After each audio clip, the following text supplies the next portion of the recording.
बिस्मिल्लाहिर्रहमानिर्रहीम। अस्सलाम वालेकुम वरहमतुल्लाह। 7th class.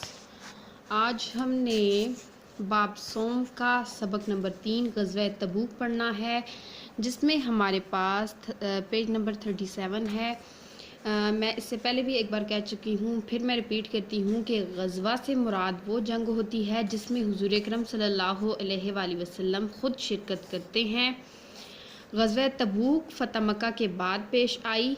ये क्यों पेश आई, इसका पस मंज़र क्या था, इसकी वजूहात क्या थी, ये किस तरह से लड़ी गई और इसके असरात क्या थे, आज हम इंशाल्लाह इस चैप्टर में पढ़ेंगे। सबसे पहले हम इसका पस मंज़र पढ़ते हैं कि वो कौन सी वजूहात थीं जिनकी बिना पर ग़ज़वा तबूक लड़ी गई।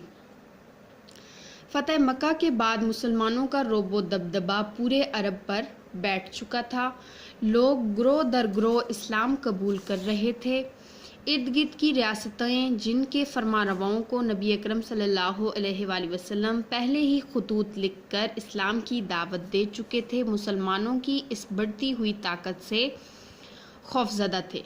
यानी कि ये उस वक्त के हालात बताए जा रहे हैं कि जब मुसलमानों ने मक्का को फ़तह कर लिया था तो मुसलमानों का जो रौब था वो हर तरफ बैठ चुका था। लोग ग्रोहों की सूरत में आकर इस्लाम कबूल कर रहे थे और वो हुक्मरान जिनको नबी अकरम सल्लल्लाहु अलैहि वसल्लम ने इस्लाम की दावत दी थी खतूत के ज़रिए, वो जो हुक्मरान थे वो भी मुसलमानों की जो बढ़ती हुई ताकत थी उससे बहुत ज़्यादा खौफज़दा थे। जो रूम का हुक्मरान था हरकल, वो इनमें सरे फहरिस्त था, यानी कि वो बहुत ज़्यादा खौफज़दा था। इसी वजह से इसने 40,000 का लश्कर तैयार किया और जब इस बात का हुज़ूर अकरम सल्लल्लाहु अलैहि वसल्लम को पता चला, यानी कि वो जो रूम का हुक्मरान है उसने 40,000 का लश्कर बनाया है, तैयार किया है, जब इस बात की इत्तला हुज़ूर अकरम सल्लल्लाहु अलैहि वसल्लम को मिली कि रूमी फ़ौजें मुसलमानों पर हमला आवर होने के लिए शाम की सरहद पर जमा होना शुरू हो गई हैं, आप सल्लल्लाहु अलैहि वसल्लम ने सहाबा कराम रज़ियल्लाहु ताला अन्हुम को जहाद की तैयारी का हुक्म दिया। यानी कि जब हुज़ूर अकरम सल्लल्लाहु अलैहि वसल्लम को इस बात की इत्तला मिली कि रूम के हुक्मरान ने इस तरह से जो 40,000 अफराद का लश्कर है वो तैयार किया है, तो हुज़ूर अकरम सल्लल्लाहु अलैहि वसल्लम ने भी सहाबा को जो है इस बात का हुक्म दिया कि तुम भी जहाद की तैयारी करो। उसके बाद क्या हुआ, हम पढ़ते हैं कि जहाद की तैयारी कैसे की गई और रास्ते में सफ़र कैसा गुज़रा और रवानगी कैसे हुई, ये सब जो तफसीलात हैं अब हम पढ़ते हैं।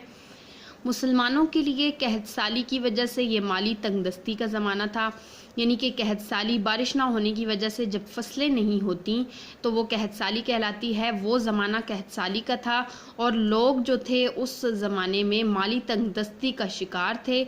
नबी अकरम सल्लल्लाहु अलैहि वसल्लम के हुक्म पर सहाबा कराम रज़ियल्लाहु ताला अन्हुम ने जहाद की तैयारी में भरपूर हिस्सा लिया। उन्होंने नबी अकरम सल्लल्लाहु अलैहि वसल्लम के हुक्म पर लब्बैक कहते हुए अल्लाह ताला की राह में माल खर्च करने की ऐसी मिसालें पेश की कि जिनको क़यामत तक याद रखा जाएगा। यानी कि अगरचा कि वो बहुत तंगदस्ती का ज़माना था, माल की बहुत ज़्यादा तंगी का लोग शिकार थे, लेकिन नबी अकरम सल्लल्लाहु अलैहि वसल्लम का जब हुक्म आया तो सहाबा के नाम रज़ियल्लाहु ताला अन्हों ने इस तरह से अल्लाह ताला की राह में ख़र्च किया कि क़यामत तक वो मिसाल बन गए हैं कि इस तरह से अल्लाह ताला की राह में ख़र्च किया जाता है। इस मौके पर हज़रत अबू बकर सिद्दीक़ रज़ियल्लाहु ताला अन्हों जिन्होंने अपने घर का सारा जो सामान था, यानी कि घर का सारा सामान था, वो लाकर नबी अकरम सल्लल्लाहु अलैहि वसल्लम की खिदमत में पेश कर दिया।